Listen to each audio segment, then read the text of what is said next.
खूप दिवसांपासून मला तुमचे डी-एम्स येत होते, "ताई तुझी मेडिकल जर्नी सांग ना." सुरुवातीला मी ते थोडं इग्नोर केलं, पण नंतर एक विचार मनात आला, कदाचित माझी स्टोरी कोणाला तरी इन्स्पायर करू शकते.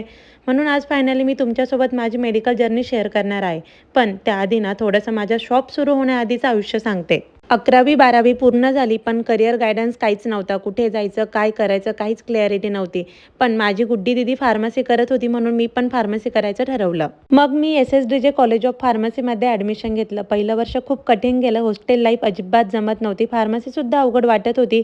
एकदा मी पप्पांना सांगितलं, "मला जमत नाही." तर ते म्हणाले, "घरी ये, तुझं लग्न लावून देतो." त्या एका वाक्याने मी ठरवलं, आता मागे फिरायचं नाही.